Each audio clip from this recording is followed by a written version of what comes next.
talk, I will be presenting Shaping Higher Education Futures in the Age of AI. Now, higher education future is very close to my heart, as that is the beginning of my future's journey.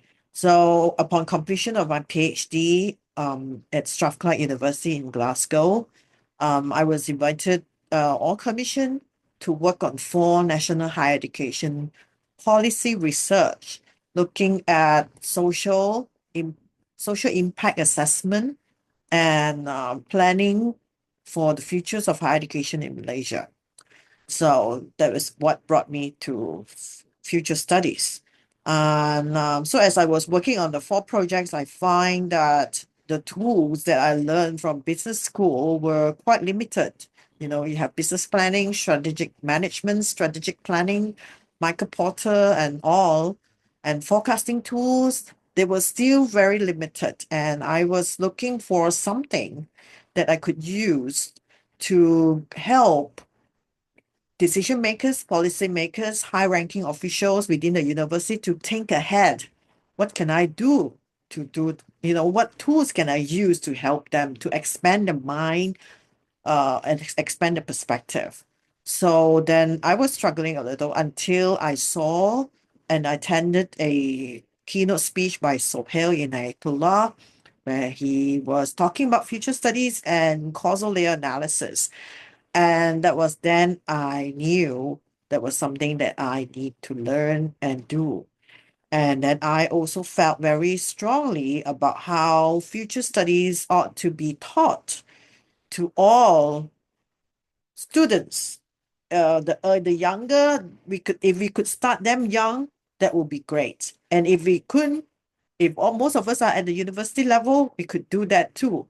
I mean, it's literacy, isn't it? Futures literacy is like any literacy, such as writing, reading, and doing maths. We have to work on it and we have to learn. So, if we could learn to write and read, we can also learn to think about the future. So, future studies is a very important skill that all of us should have. So my name is Noor Anissa Abdullah. I'm with the College of Education, Tam Kang University in Taiwan, and I thank the organizing committee for the second international conference of the Innovations and Education, organized by Marikina Polytechnic College.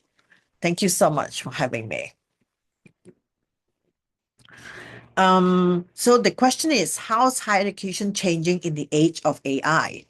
And as we all know or familiar with AI and the internet, information and knowledge is infinite and vast. So how do we, higher education, cover the ground? And what do we want to teach our students? What kind of skills should they master, right? And what about us, teachers and researchers? Are we ready for this change?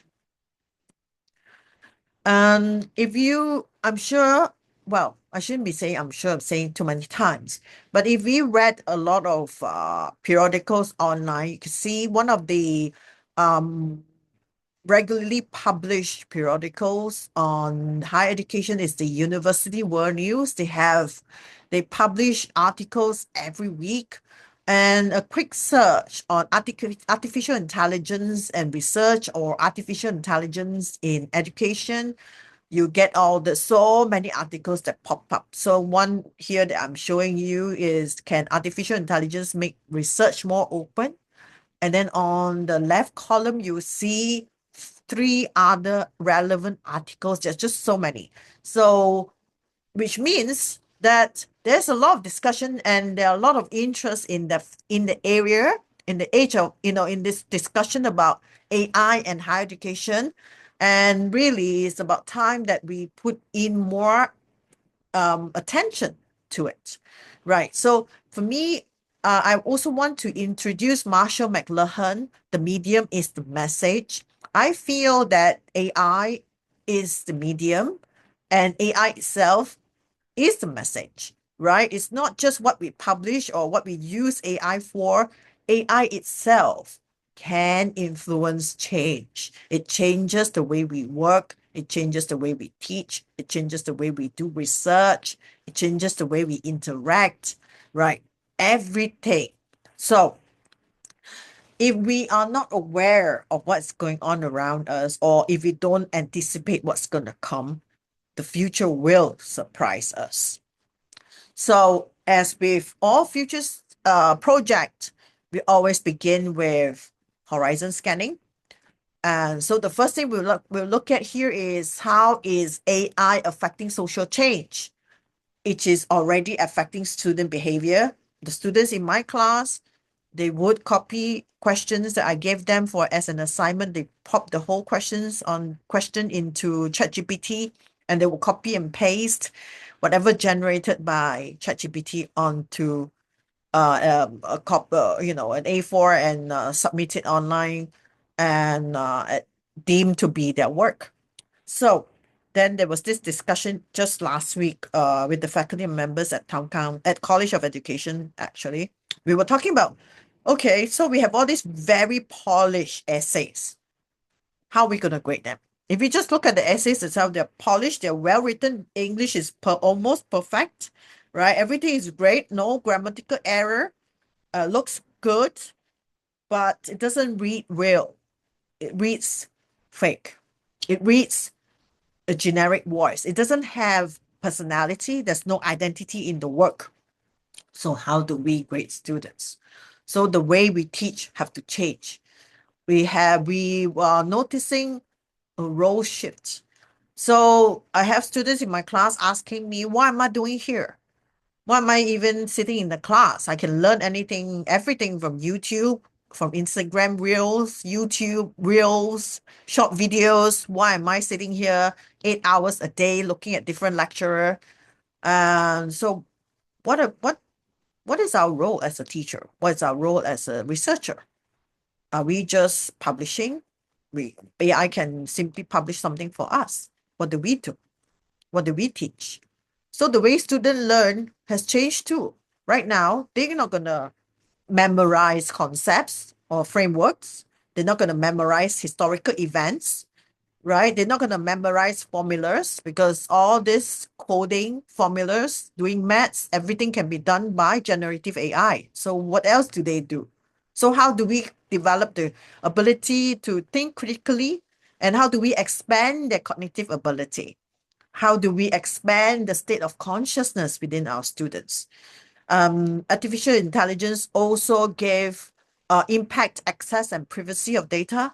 Access as in the digital divide for university that are more well-funded. You, of course, have more facilities, more everything that's available for students to use. But what about those universities that's not as well-funded, not as rich, if you like?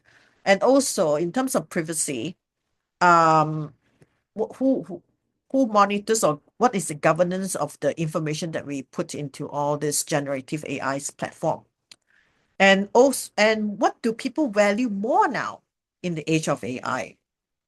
Because as a society or community, there are a set of values that we uphold. So what kind of values do university want to propagate? Excuse me. Artificial intelligence also affect technological change. Because of artificial intelligence, we are using more and more tech for work and play. It affects our teaching ability, because for people who do not use AI, then how else are you going to keep up with the changing students' way of learning? If we don't use AI for research, how else are we going to compete those people who are using AI to do research, right? And what about infrastructure? Are universities able to provide the infrastructure that's required, that we can optimize the use of AI for teaching and learning and researching? AI, of course, affect economical change, and with more and more use of AI, and AI becomes more ubiquitous, you find that a lot of businesses will provide services for AI support, and future jobs will be aligned to that change. Are our students ready for that? Do we prepare them for that kind of jobs? Also, with AI and robotics, They'll be less reliant on human teachers. What else do we do as teachers? And access to technology is not cheap. And what are the economic value of our graduates? So what do people measure it? Last time when you have an undergraduate degree, you get a certain amount of salary. Postgraduate, you get another level of salary. So right now, what would be the new measure economic value for our graduates? And we will also be more dependent on tech companies for research fund. But do we want to subscribe to their agenda? Okay. Are we teaching? Are we becoming higher education? Is higher education becoming a training ground for technocrats and all these big companies that has an agenda to move forward? What about political and legal change? AI brought about academic integrity. We start to question, are this paper published real, belong to real people, real human? Or is it ChatGPT or generative AI produced? Okay. And who owns the intellectual property of materials that or articles or papers or materials that are published by or generated by large language model? What are the governance for use of AI? And also there are concerns with due use of technologies. So with the quick horizon scanning, we now think about, okay, so all these things are changing. So what do we do in higher education? I feel very strongly that, we have our role as teachers and university. We have to play a major role in teaching the future. We need to teach our students or younger generation with the abilities and the skill to look ahead. We need to teach them to be able to anticipate what's coming, the emerging issues, impact and consequences, so that our youth be prepared to influence the direction and pace of change.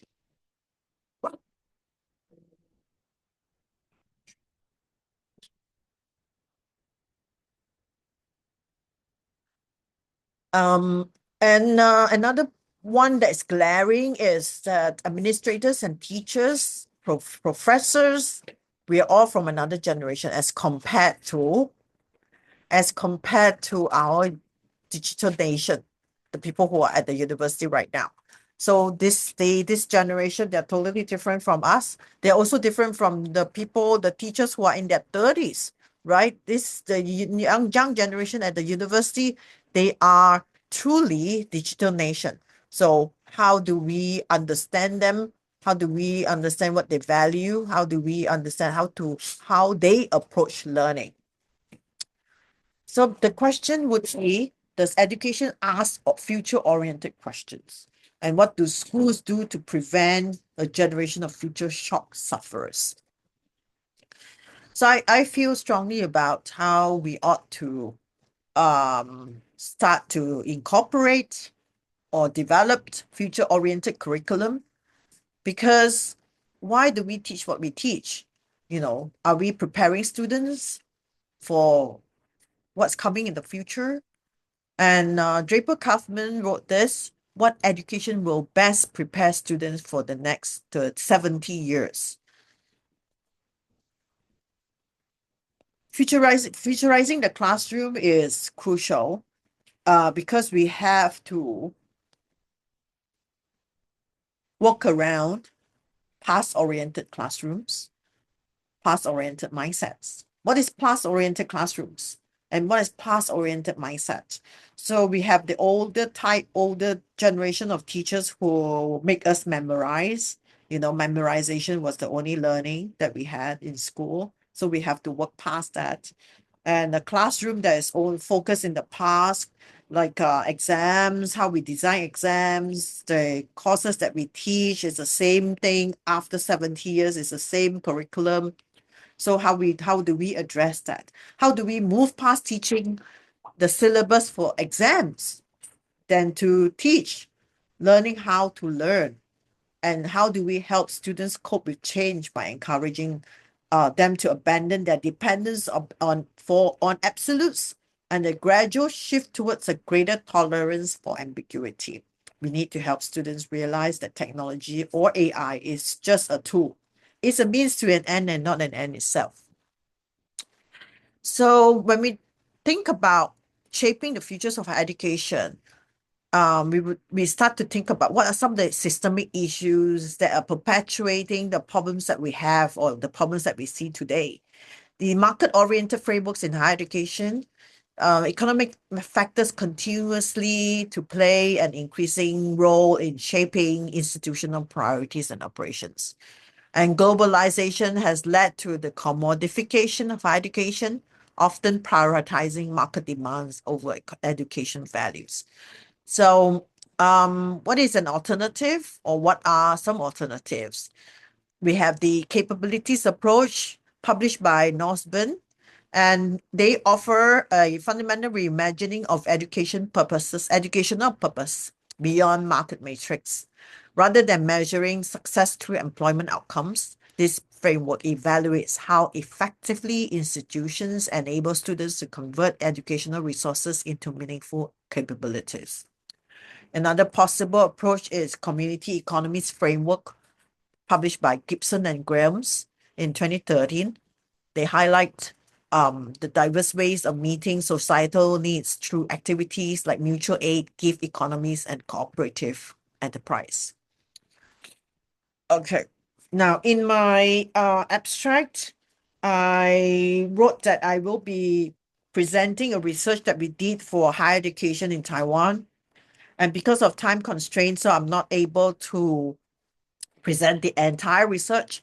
But what we did was we used the futures triangle and the causal layer analysis. Futures triangle was used as a framework to structure our interview questions. So we interviewed actually not when I say we did the research, it was I led a supervised a group of 5 PhD research to conduct this study. So the PhD researchers went along to interview different groups of stakeholders. They interview high-ranking officials within the universities, some ex-policymakers, different groups of students. You have mature students and the younger group of students as well. So based on what they feel is preferred, what would they like to see higher education to be in 2050, we use that the preferred futures as frames for the scenarios that we're going to see here. So there are 4 possible scenarios. The first one is educational renaissance, and this is a growth scenario. It features how higher education gone through transformative educational renaissance driven by clean energy breakthroughs, global trend, widespread of embrace of technology, making higher education universally accessible and innovation centered. And they are very inclusive, digitally borderless hubs for lifelong learning, blending technical expertise with empathy, collaboration, and social responsibility. The second scenario is where you see there are fractured futures, where higher education start to deteriorate into restrictive state control, system shaped by prolonged geopolitical tensions, economical decline, and resource scarcity. Once centers of innovation, universities now serve narrow political and industrial agenda with diminished academic freedom, deepened inequality, and a loss of international collaboration. The third future is Rewilded Futures.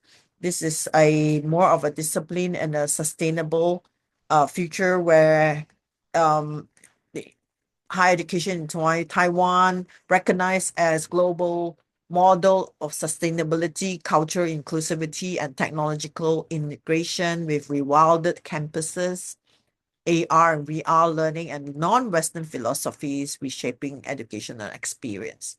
While these innovations foster ecological harmony and holistic learning, they also present new challenges such as blurred realities, security threats, and weakened social bonds, requiring adaptive strategies to ensure well-being, safety, and meaningful human connections. And finally, the fourth scenario is steady struggles, where you see a decline. Taiwan higher education operates under persistent state austerity marked by limited resources, demographic decline, and mounting skepticism about value of education degree.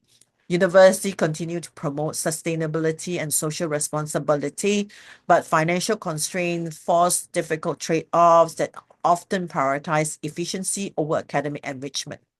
While campuses have embraced green technologies and digital learning tools, their utilitarian design and constrained innovation reflect a system striving to remain relevant amid societal stagnation. My speech today or my sharing today is based on these references.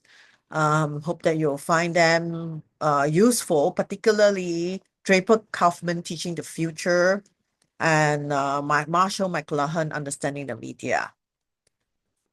And thank you very much. And I'm sorry I won't be there for the Q&A session, but you're welcome to connect with me on LinkedIn. There's a QR code on the screen as you see. Connect with me on LinkedIn. Send me messages. I'll answer you. Write emails to me.